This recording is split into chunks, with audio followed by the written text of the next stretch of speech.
This is Local Edition. I'm Brad Pomerance in West Los Angeles, joined today by Sue Robbins. She is the clerk of the board of the Culver City Unified School District, serves as a trustee. So glad you're here today. Thank you for joining us. Thank you. A couple years ago, your voters were asked to pass a bond measure that would fund certain programs. As you know, for school bonds, a 55% majority is needed, or super majority, as a result of an initiative passed in 2000. Measure CC did pretty well, huh? It certainly did. Tell us about Measure CC and what we're going to CC in CC USD. Did I say that? Well, the main projects we talked about with the community when proposing Measure CC were to, first of all, upgrade teaching and learning spaces.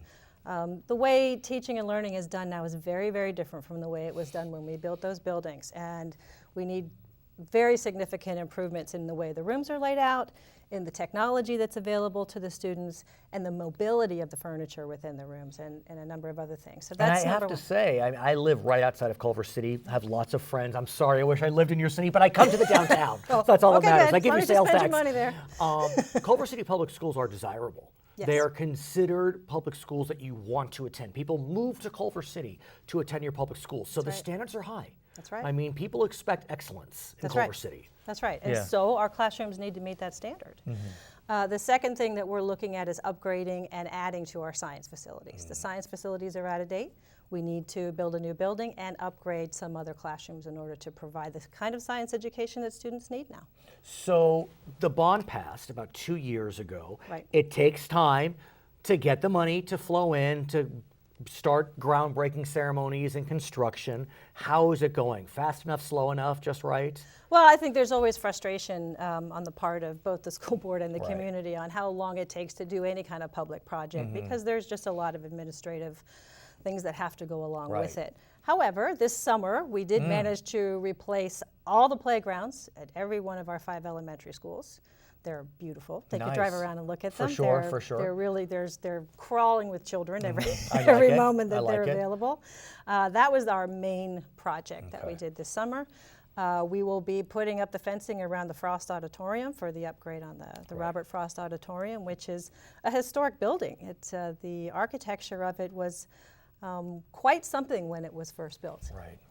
And so we're going to be remodeling the inside, the back of house, and the lighting and the technology, everything.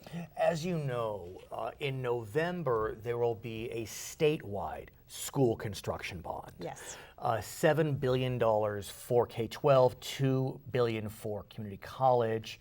Obviously not all $7 billion for Culver City, but let's presume passage.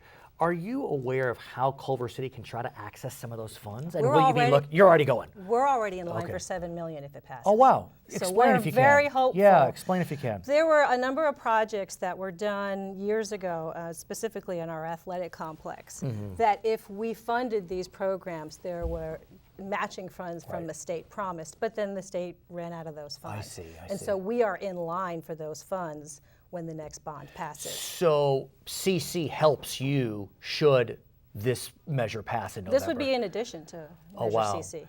So where do you go from here? How quickly can you access them? Or is it just like what happened with CC where it just takes time? And well, the state bond funding is a little different from our own bond funding. I'm not sure about just how long it would take to get that money. I want to talk about another area, if we may, and that deals with career technical education. I am of the view that every child should have the opportunity to attend college if that's their goal and desire. But some children, college may not be on their path, and that's okay. I have felt that we became so singularly focused on getting every kid to college that some kids actually, they fell behind. They weren't college bound, and as a result, we didn't have other paths for them. Is there a way to bring both of those goals in line where you let every kid who wants to go to college try to, but then some who aren't able to, for whatever reason, give them the opportunity for career tech?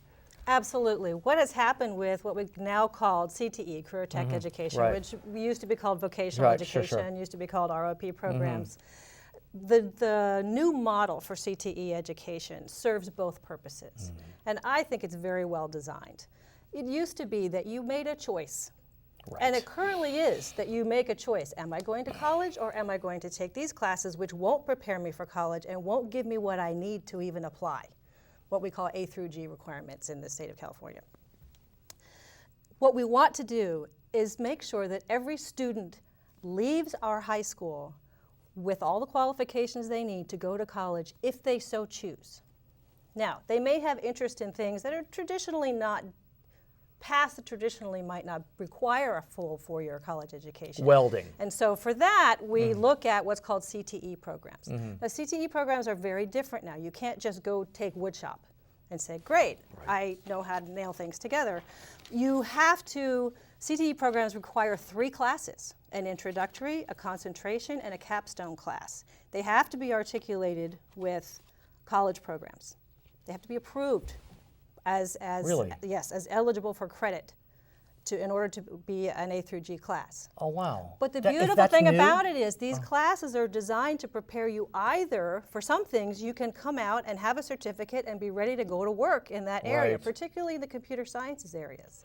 I'm wondering though. But let me please. just No, finish. There's please, one more thing I please. want to tell you. Yeah. A great example is AP Computer Science.